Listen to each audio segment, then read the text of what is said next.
bunch of talented guys. So we'll see who will go opposite Moore. Great duel early.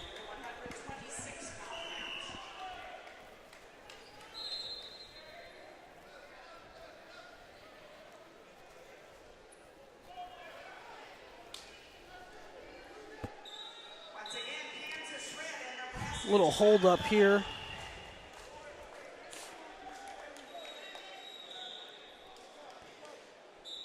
Illinois at 32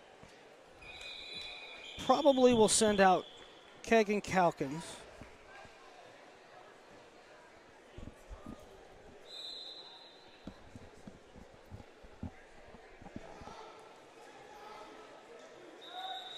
And I think that the coach for Oklahoma is kind of protesting that fall. I shouldn't say protesting, but talking it over. They're discussing something at the table. Yeah, I'm not sure what's going on. Maybe they're questioning the team score. Maybe the Oklahoma coach didn't realize about the 5-0 as opposed to 3-1. He's questioning the team score because he's holding up his sheet, writing stuff down. So I believe that's what they're calculating. And it will be Calkins and Moore. Kegan Calkins and Keegan Moore. You got to see Moore at Flow Nationals, had a really good third place showing there.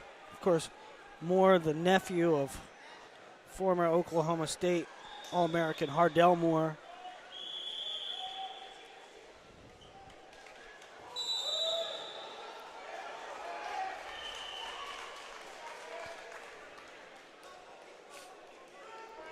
So give me a little breakdown here. What weights does Illinois need to win? You got to think Oklahoma's favored on the back side of things here. So Illinois probably needs to build up a lead. Well, I think it will.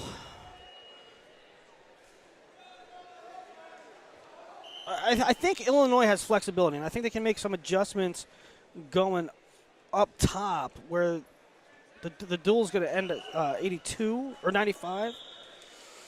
And I think that might influence who they send out at what weights. And it might influence if we see Kamal Bey against Chandler Rogers. I'm kind of thinking down the road here, but there's a lot to be done before that. I mean, Illinois has two phenomenal wrestlers coming up in Larry Early and Isaiah White.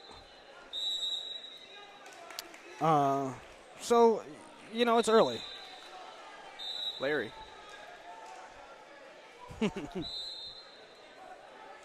All right, so Moore and Calkins on the mat now.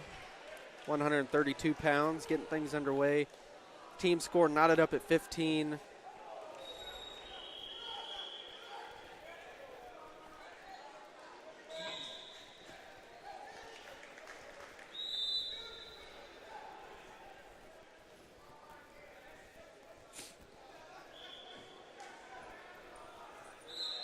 And Moore trying to pull off the 2-on-1. Calkins keeping his head buried in the shoulder. Able to circle out of it. Now Moore with the underhook. He's charging in, tries to throw it by there. Looks like Calkins caught one on the chin there. Greco's a battle, Willie.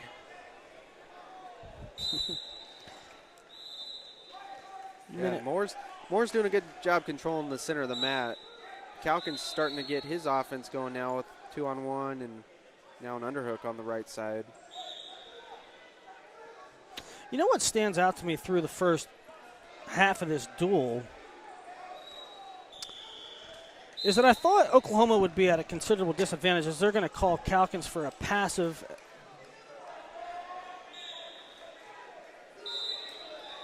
As I thought Oklahoma would be a disadvantage from the Greco side of things. I thought that Illinois would out-Greco them a little bit. And that hasn't really happened. No, we haven't seen that. I know what you mean. In the cadet duels, from what I saw, Illinois definitely just out-positioned everyone in Greco. And that led to push-outs and just dominating performances off slow, methodical technique as opposed to explosiveness. And Moore with the over-under throw, and he gets caught on his back.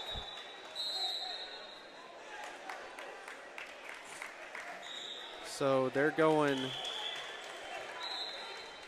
2 and caution in 2? Yeah, they're going 2 on that counter to the back, and then caution in 2 against Moore. He must have hit the leg when he was coming off his back. I don't agree with that. I think maybe it should have been called a 4. I think that caution call actually came from the chairman. It wasn't called on the mat.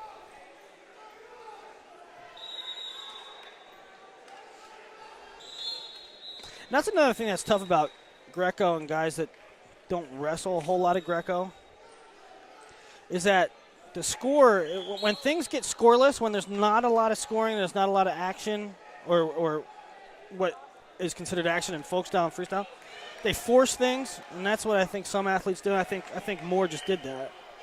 Well, and Calkins looking for that lift again. We've seen it a couple times now. He hasn't hit the leg yet. Got to wonder how long he gets to work here. Oh, there it is.